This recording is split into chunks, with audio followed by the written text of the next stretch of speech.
started. My name is AnnickMagac. I am an author, a speaker, and a coach.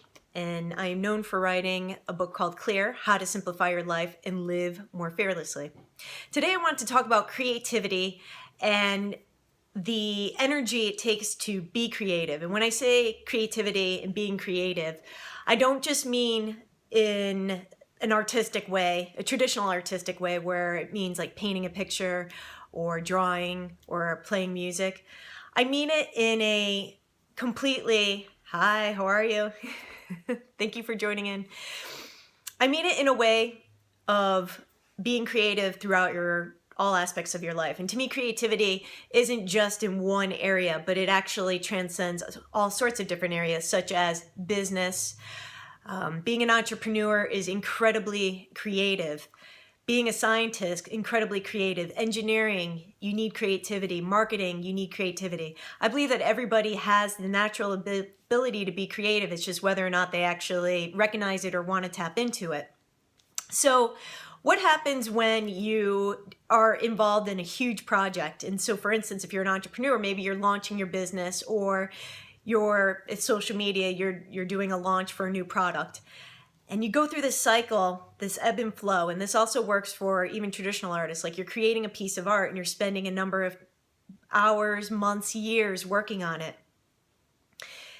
And when you're being creative, it takes a ton of energy and focus, and you are spending all this time working on it. For me, when I was writing my book, it took a lot of time and focus. I was spending, at that point, I was working full-time in a different field. So I was traveling every week for months on end. And at night, when I was done with my day job, I would go back to the hotel and do work. And I was also taking my vacation and taking that whole time to write. So when I finally launched the book, this huge just relief was done. It was like, okay, now I'm done. Like, all right, this is fantastic. But what ends up happening after a huge creative push, and again, whether this is your business and you're preparing for an event, a product launch, finishing up a piece, maybe you're even building your house and you're finally done with all the construction.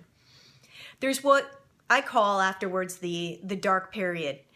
And it really should, and when I say dark period, I don't mean that in like a negative light or that it is something that is really terrible, but it can sometimes feel dark because all of a sudden you feel like you're just completely exhausted. Like you've got this, just like, you may actually even get sick. You may just feel like you've got no energy, like you don't want to do anything, that you don't have the focus or the time or anything to put towards either people in your life, other projects in your life.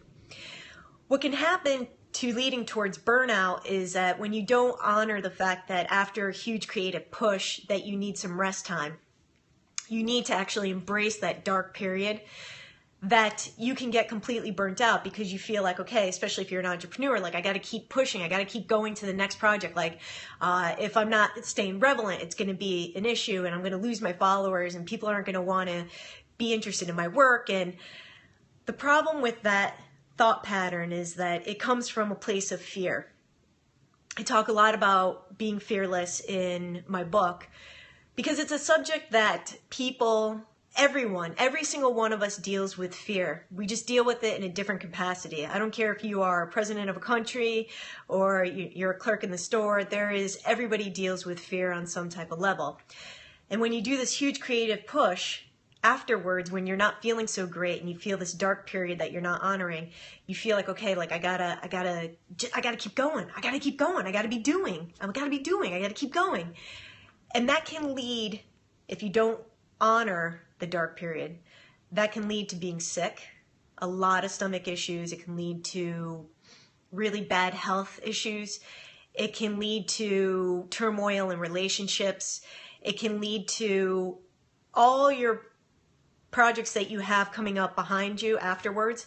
It can lead to those projects not being that good. Like you can feel like, okay, I'm putting out work, but it doesn't feel good. It doesn't feel right. I don't really feel like this is the work that I can do that's up to my potential. So how do you deal with the dark period? How do you you know, like you're probably saying like, Annick, like I can't take that dark period of time. I got stuff to do. I got a family. I've got obligations. I got to keep pushing forward. The dark period is different for everybody. For me, when I wrote the book, it was such a monumental push to write it, conceive it, basically give birth to it, that I needed a lot of time off afterwards. And it didn't necessarily feel good. And there were times where I was really questioning, like, is this what I should be doing? Or should I be just trying to push forward and like get over it? Am I just being lazy, right? If you're a doer, and those are the people that I attract into my life. High potential people, high people who are, they are doers and creators and motivators. But we all struggle with this. So honestly, it took about 6 to 8 months after I released the book to feel like I was up and ready to promote the book, to even continue with the projects that I had in the back of my mind that I wanted to do.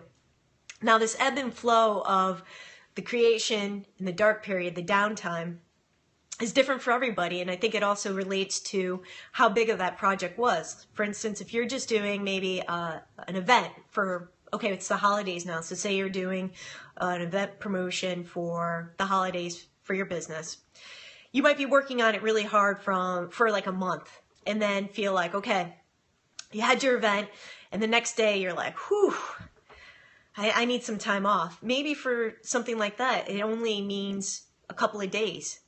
But if it is a couple of days, like really honor the fact that you need a rest period and that you need some quiet and some solitude, and you just need to maybe just not do anything, like lounge around in your pajamas all day and watch movies or watch trashy TV. Like, I actually love to do that, so but shh, don't tell anyone. Whatever it is that makes you feel good and just feel like you're totally resting, your mind numb, you're just letting your mind just rest and not feel the pressure of actually having to. Thank you for the hearts. I hope this is resonating with people. And if you have any questions for me, please comment on this or share this video and let me know, because I will answer any questions that you might have on what I'm saying and what I'm speaking about. So the fact is that when you can honor that dark time, the downtime, the rest time, your recovery is going to be so much shorter. Like, that's the irony of all this. We all in this busy lifetime, we want to just be rushing around and doing and doing and doing. But when we don't honor that rest time, when we do hit the wall and we end up getting sick, or like I said, our relationships are in shambles, or however it might metamorphose, we end up in the dark period far longer than we want to be. And that is not fun. And I think everybody probably who's watching this has probably experienced that at some point in their life. They're like, I don't understand, this year was terrible. It's a horrible year for me. Well, maybe it stems from the fact that we never honored the part that we needed to just rest and let the ideas settle and let the creativity start to blossom again and bloom. And it takes time. It's something that you can continue to be creative and be more creative by doing and exploring ideas, and then you get more ideas, and that's all really exciting. However, I really recommend that you honor the downtime and you take it and you enjoy the heck out of it when you are doing it. So if you are going to take that downtime, really, really enjoy it. Whether it is 15 minutes after a huge event, or it is a few months that you need to just kind of be like, okay, like I just produced one of the best pieces of my life, and now I just need some downtime. And if that takes 3 months, it takes 6 months, it takes a year, it's your life. Things are going to go on. I guarantee you will stay relevant. Your following, your tribe, your people, they will not give up on you. They'll be so appreciative when you come back with work that's stellar versus work that's mediocre, because that's what they expect from you, right? Because you're awesome. So thank you so much for taking time out of this Saturday to watch this. I would love to give back to you. And if you check out my website at AnnickMagac.com/free clear chapter, you can get a chapter of my book for free, and I would love to share that with you. So again, it's AnnickMagac.com, AnnickMagac.com/free clear CLEAR chapter. And wish you an awesome day. Ciao.